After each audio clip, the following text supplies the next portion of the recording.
Today I want to talk about something that I've been exploring and have been really enjoying. Now, if you clicked on this video and you saw the title of the video, you know that I have been going down a solo self-found sort of zero to hero kind of route. If you've been here before and you've watched my content before, you'll know that I'm very big into the softcore trade environment. I enjoy softcore trade a lot. I like doing different farming strategies. I enjoy using Faustus, farming different kinds of things, and having access to pretty much anything at the tip of my fingers as long as I have currency. But very lately, I've been looking for a different type of challenge or a different type of goal for Settlers League. Now, very recently, Zizarin ran the Ziz Gauntlet, and that was a lot of fun. Big shout out to him, and I recently got to play in it and experience it. And it was the coolest, most eye-opening experience in the game that I've managed to play. For the first time ever in a hardcore gauntlet environment, I was able to make it through the campaign, through all the challenges, and get to maps and farm in maps. And the gauntlet with the new campaign and the different bosses and all that pretty much just filled a very interesting void and need in Path of Exile that I didn't realize I wanted. And when the gauntlet was over and I went back to farming and I went back to playing maps and stuff, I felt like something was missing and I needed that challenge again. So chat decided to suggest solo self-found. Now, I do a lot of solo self-found more towards the end of the league, right before league start, to test out builds for league start, but I never really do SSF. I never really plan SSF. I usually get a couple of void stones, get to red maps, and call it good. But for the first time, I am playing solo self-found, and I am weirdly very much so enjoying it. Now, the build that I'm playing is, to nobody's surprise, I am indeed a Trickster. I am indeed playing wands. I do have power siphon wands or power siphon locust mines. And the reason why I'm playing this is a couple of big reasons. One, I watch a solo self-found enjoyer. I actually watch two of them on Twitch, one of them being my buddy Delzamain, whose information you can find down below. And he's pretty much an SSS god or SSF god. He pretty much can do everything in solo self-found, and it is truly enjoyable to watch and experience. And I watched another streamer by the name of Nizmat, and she's playing Locust Mines, and watching her play is absolutely fantastic. The build itself looks great, and I tried it in Gauntlet, and Ben won the Gauntlet playing it and converting it to Lightning Strike, and it's just a really cool, fun build. There's also a part of me that doesn't think it'll ever like survive until next league, or Trickster somehow, or the new bases or something will get changed. So I really wanted to give it a go this league while it was viable. I've also made a leveling video about this build, and it is one of the coolest, most interesting builds to level with. I actually recently have gone through the campaign on this solo self-found character, and I'm going to include this POV down below for you guys to look at, and you can really see what my gear looked like through the campaign in this SSF run.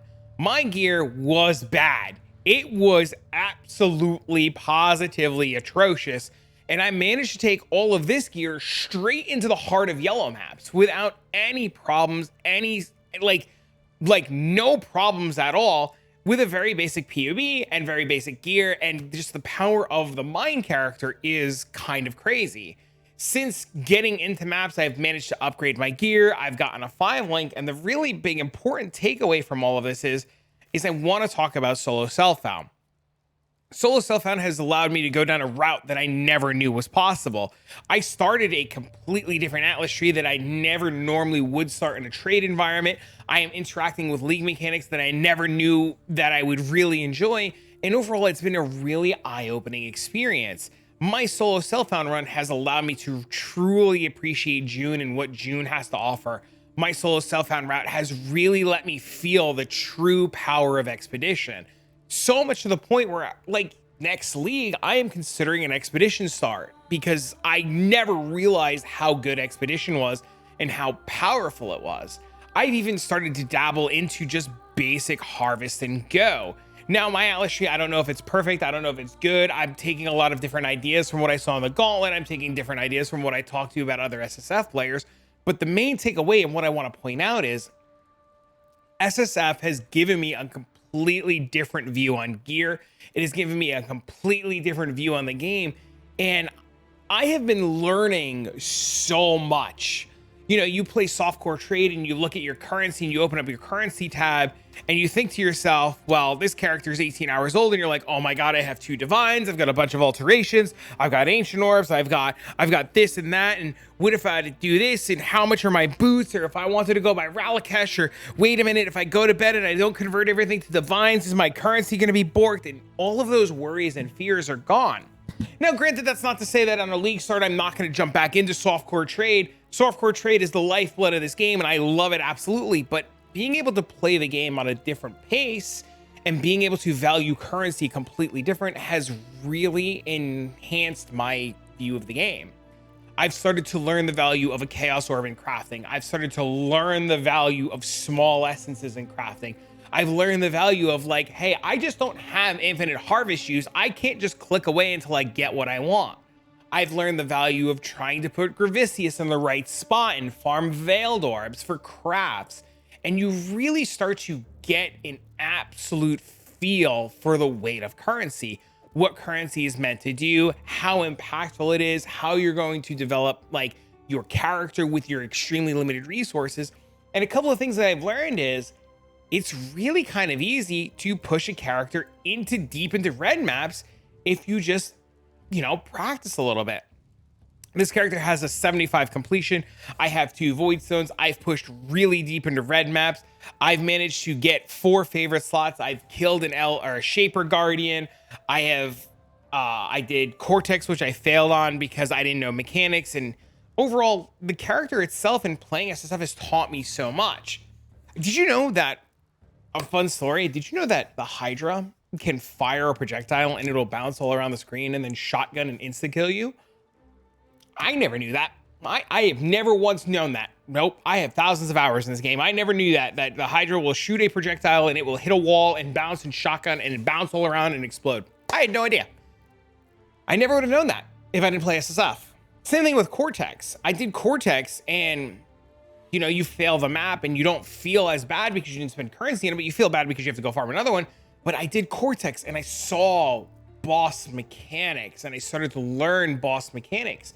Even with doing Eater and Exarch now, I've managed to just see different mechanics, understand the ball phase better, understand Eater's mechanics better, and just really get to experience the characters and the mapping in a completely different light. That was really, really cool to me.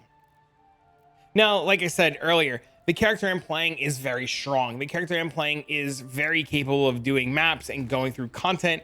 It is extremely capable of just pretty much doing everything. And if I, you know, don't do insanely juiced content because my gear is not great, I'm able to just kind of go through the game at my own pace and clear content.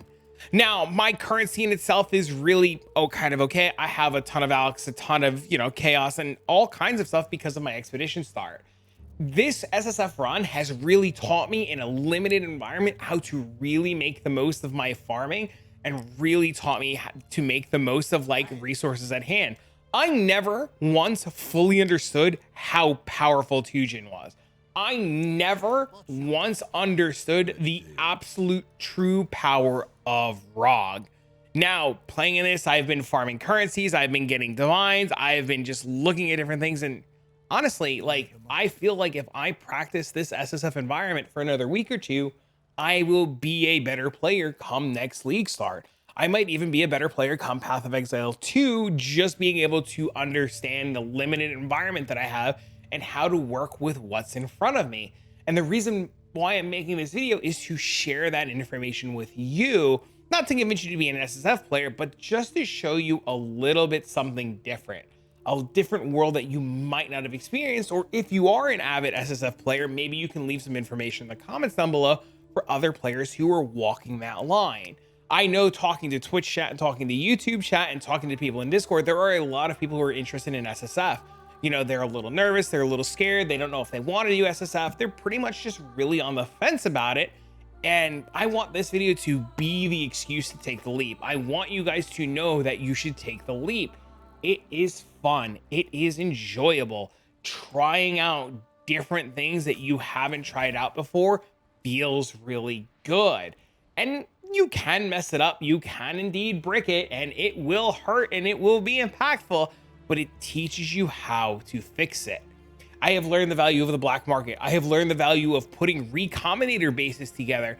I have learned the value of looking at different things that I would never normally look at, from both watching Ben, watching Niz, watching Dez, just doing some research, and it has been a hell of an experience.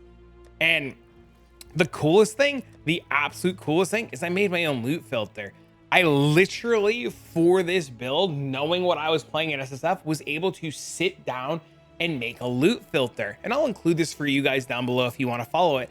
But I managed to make a loot filter. I started to understand gear that I want. I started to understand bases that I wanted. I understood to look at different things to make my character feel better. And it taught me to create a new loot filter going in the next league. I don't feel so overwhelmed by the idea of making and setting up a loot filter specifically for, you know, league start or for characters. Just recently, and I didn't make this change yet, I'm going to do this change now. While I was playing my character being a trickster, I started to realize I don't need certain body armors. I don't need to see energy shield body armor bases. And because I was playing SSF, and because I was learning my character, and because I was learning what I was doing and how to set up a loot filter, it showcased to me that I could just be like, well, I don't need this. I don't need to struggle over this. I don't need to worry about a streamer updating my loot filter. I don't have to worry about reading over and glossing over 100 different body armors to remind myself I don't need it. Instead, I can just come now into this and just remove it. Very simple, very easy. Update my own loot filter, and I'm good to go. It'll update in a minute. I refresh it in Path of Exile, and I'm ready for my next map. Now, if you're looking to try SSF and you don't know what to do, or you're kind of like on the fence and you want a build to play, this build is really, really, really interesting. I actually gave this to another streamer recently who's coming back to Path of Exile after a while, and they're having a blast with it. I have a POB. I can include it down below. It has an Act 1. It has a poison concoction swap. It has a farming docks to get to power siphon. It has, you know, what you do when you get to Act 6 and 7, and it has mapping till 90. And this was put together by my buddy Blossom, big shout out to him, for the gauntlet, and I've been using it as a blueprint for SSF. From there, I started to look at different kinds of things that people were doing, and I peeked at what Ben was doing from the gauntlet, and I'll give you guys this information. I was looking at his day 1, day 2 setup. I was looking at Nizmat's, whose information down below, and I was just getting different ideas for how I wanted to build my character and how I wanted to take it. Now, if you're gonna say, oh my God, he's copying Ben, he's not thinking of his own thing, you're right. You're 100% right. SSF in this world is completely new to me. Completely new. Yeah, I've dabbled in it, but I've never jumped feet first and wanted to plan to play to go the long run. I usually, like I said, get my void stones, do my little league start prep testing, and put a video out and make sure it works. But I've never gone the distance. And the reason why I'm copying people who are successful is the same mentality and the same logic that I used when I played Magic the Gathering years ago. You copy a deck that you find on the internet that has won different tournaments and different events because it works. You don't break the wheel that works or change the wheel that works.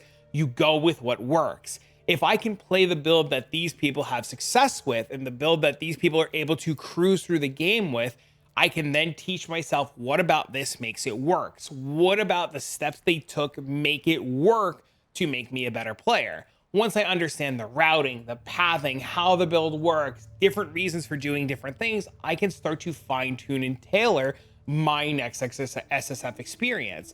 And I started to notice that right away with making my own loot filter for this character.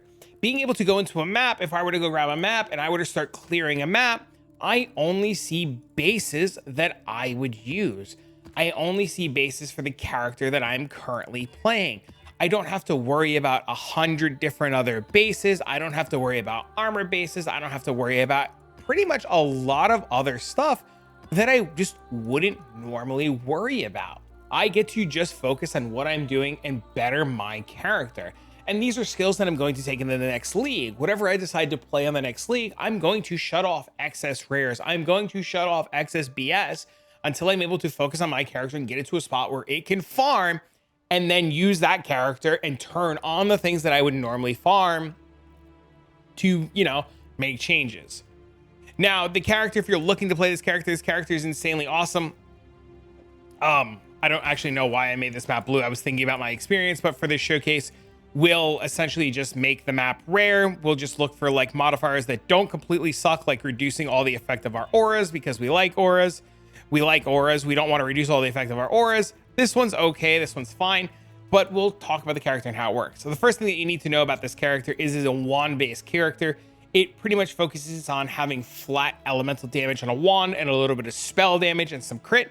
Granted, this wand is bad. This wand is pretty much holding me back. I really want a better weapon. An ideal weapon would look something probably like this, where you just have a ton of flat lightning damage, some spell damage, a little bit of crit, you know, some penetration, and you kind of go forward. But the idea is we are a mine character. We throw mines. Our mines are automated. They automatically detonate because we have automation tied with detonate mines. So my mines will automatically detonate. They will target the enemy. They will fire a bunch of power siphons and they will just kill everything for me. I don't have to worry about anything at all. The downside to what we're playing is we are playing locust mines. Locust mines will not work if we are next to the mines. So if I go really quick before I go into a map and I go say to Blood Aqueducts and I sit there and I throw my mines, I find some enemies, right? I find some enemies and I throw my mines here. You see that they aren't really doing anything. They weren't really going off, right? They eventually go off and they eventually do their things. But if I throw my mines out in front of me, far away from me, they auto detonate, they auto target, and they start to work without hesitation. That's what makes them so good. But if I throw them at my feet, you see they're not going off. But if I walk away from this mob, they will just immediately go off and they'll pretty much kill a lot of enemies. See, they're not going off. They're not going off. I move away, they go off. They'll pretty much kill enemies off screen. They'll just off screen stuff for me. And it's great and it's wonderful and I don't have to worry. And it makes my mapping experience all the way through red maps, all the way through Eater and Exarch, absolutely, completely smooth sailing. I have had some of the easiest Eater and Exarch experiences that I've ever had playing in a testing environment. And like I said, my gear is like, when you look at the POV for my gear, it is not very good at all. It could be leagues and leagues better, especially if I were to play. Oh, look, I didn't even have detonate on, especially if I played it in a trade environment. So you can see the character in itself. You just go into a map, you start throwing some mines. You don't have to do anything. You throw the mines in front of you. If the mobs are too close to you or the mines are too close to you and they don't detonate, like you can see they're not detonating, you just move away, you throw the mines and they start to detonate and then you just farm. Now you see all these bases are all turned off. The only things that I'm currently showing are bases that I need. And this is one of those things that I was talking about the power of SSF. And the power of learning how to make your own loot filter. In previous leagues, I never would have had a filter for a character. I would have felt that it was too complicated, too hard. I never would have made a leveling filter. And now, because of this, my future playthroughs will have leveling filters. I will have the ability to take... Ooh, I need that. Oh, no, not that. That's a bad base. I need to turn that base off. See, perfect example. I was like, oh, look, a wand. I need that. I've gotten to the point where I don't need those weird bases anymore. I am going to go in after I'm done making this video and shut off profane wands because I don't need them anymore. And, you know, this goes hand in hand in exactly everything I was just saying, you know? You just start to shut off things you don't need. You start to understand what you're looking for, and it just becomes a better and better experience. Now, this is an eye level 83 zone. We're pretty much cruising through it. It does everything we wanted to do. This character is absolutely positively fantastic. And if you have the opportunity to play it, you should. Now, something really cool to note. Normally in a trade environment, I would go, man, yellow juice. I need yellow juice. I'm taking yellow juice. There's no other option. I would just go buy blue juice. But now in this SSF environment, I'm free from that choice of like, oh my God, my divines. Oh my God, what do I do? And I just grabbed the colors that I need. I need red for a little bit of life gear. I'm still life-based. I'm not CI-based. I need blue to roll my gear eventually for defenses. I need blue for Reforged Caster. And I'm able to just make decisions in Harvest based on what I actively need to better my character. Okay, we're dead. We're dead. We're dead. Unfortunate. But one of the things that, like I said, you learn is you learn how to better create your character. You learn how to better bring your character to a more, what's the word that I want to use? You pretty much learn how to take your character from like something that would normally be struggling in unique situations to being able to figure out why you're killing it or why it's killing you and how to better yourself. Normally, you know, I'd be like, wow, that sucks. I died. You know, I need better gear. I'm going to go get better gear. I'm going to go look on that trade site. I'm going to try to get myself better gear.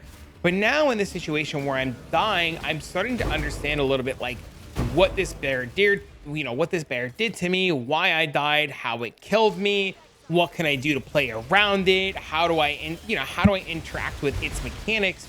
And these are all things that I never would have known in a softcore trade environment. Now you could say the upside is, well, in softcore trade, you would have gear, you would blow it up immediately, you wouldn't have any problems. And while that's true, while that's very, very, very true, having the knowledge and understanding of how some of these mobs work and having the knowledge of what to dodge, what to avoid will end up making your trade experience a lot better.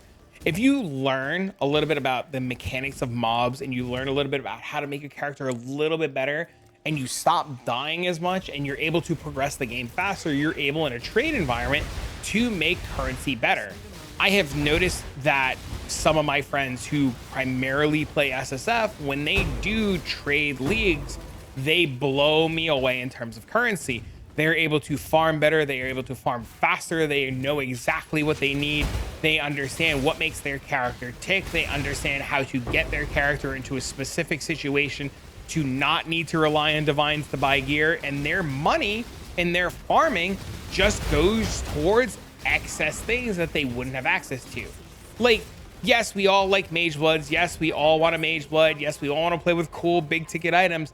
And sometimes getting the currency for that big ticket item is a little daunting because you have to spend money to upgrade your character and you have to spend money to, you know, get your character where it needs to be. But if you understand in an SSF environment how to make your character very strong, very fast without problems, you have the opportunity to progress and move at a faster rate, making your trade experience a lot better. Now, in the beginning of this video, I said that I was going to do the whole 0 to hero thing. And I'm going to be progressing this character. I'm going to be playing this character on stream. I'm going to be making an update video to this character as I progress through it. And if that's something you like to see, make sure you hit the subscribe button. Make sure you follow me on social media. You could follow here. You can come by the Twitch stream, the YouTube stream. And I'll be playing this character throughout the week in the upcoming days. And if you're watching this in the future, there should be a part 2 or a part 3 that will pretty much give a little bit of closure to where the character is, how it's focusing, and what's going on. I would like to be able to play this character a little bit more and progress it before Path of Exile 2 comes out in a month. And I would like to see what it's like and if I can actually push a character without trade gear into Ubers and into bossing, because that's not normally something I ever do. Usually when I do these character runs, like I mentioned, I get my 2 Void Stones, I kill my Eater and Exarch, and I just kind of like move on with myself and I never really worry. I also really want to spend a lot of time learning Expedition a little bit more. I want to spend a little bit of time understanding Expedition in terms of logbooks. I want to learn Expedition in terms of ROG, because if I can learn ROG in an early league environment and I can learn how to craft with ROG and how to make some really kick-ass gear, that really good kick-ass gear I can put on trade and sell really early for a nice profit. You know, we always hear ROG is Pog, and ROG is a little, you know, he's a little scary and a little overwhelming, and, you know, understanding everything he does, even for me, is a lot. But now that I'm in this environment where, you know, I run into mobs and die because I don't know what the hell I'm doing, now that I'm in this environment where, like, I'm free from the constraints of currency and I'm free from the constraints of worrying about, you know, like, oh my god, my div per hour, oh my god, will I be able to afford this upgrade? I have a little bit more freedom. And sure, you could do it in trade, sure, you can use the resources that are at hand, but for me personally, I know that if I went into trade and I was going to do this, I would buy 400 logbooks, I would go run a bunch of logbooks, and I would just go mess around with the currency. But see, the upside of the SSF is I'm learning how to farm Expedition inside of maps, and I'm learning how to get my own logbooks, and I'm learning at the speed in which I can get logbooks and how to get logbooks, because logbooks on League Start are really profitable and really expensive. And like, if I can get a bunch of logbooks day 1, day 2, day 3 on that opening weekend, bro. See, there's a lot of upsides. Now, I know this entire video has been like showcased around like, oh my god, you should play SSF. Oh my god, it's super fun. And yes, well, it's super fun. I think you guys should experience and do things at your own pace. Now, I was having this conversation in Twitch chat earlier about learning how to craft and learning how to craft in a very strict environment like this. And I think there's a lot of benefits in learning how to craft in trade, because you have access to more materials faster. And I think there's a benefit to learning how to do SSF and get the materials you need. So like there's so many upsides to just playing the game to learn about things without the constraints of like worrying about your currency. Wow. So if you're on the fence about trying to learn how to craft, or you're on the fence about learning how to do SSF, or you're on the fence about worrying about your div per hour, honestly, just let it go. Farm some essences, make some divines, try to craft that piece of gear you think you want. Or if you want, pull the trigger, go SSF, try it with me. See, oh, I got a new map. See how it goes. Now, if you have questions about SSF and you don't know what you want to do or how I'm doing, please leave a comment down below. I'll be doing my best to answer all of you guys. If you have a question about basic crafting, my Discord is very active. Come by the Discord, ask all your questions about crafting. Or if you want to know about how I'm handling my gear, what my plan is in SSF, feel free to ask down below. I'll do my best to get back to all of you. But that's pretty much it. This is like the whole day one, like 0 to hero playthrough. We're 18 hours in. We have 2 void stones. We have a 5 link. We have good currency. Our town is up and running. We feel really good about our character. We're pushing into deeper red maps, or like, I guess pushing into constant tier 16s. We're going to start working our way towards Eater, or towards Maven and Shaper and Elder. We're just going to see where the game takes us.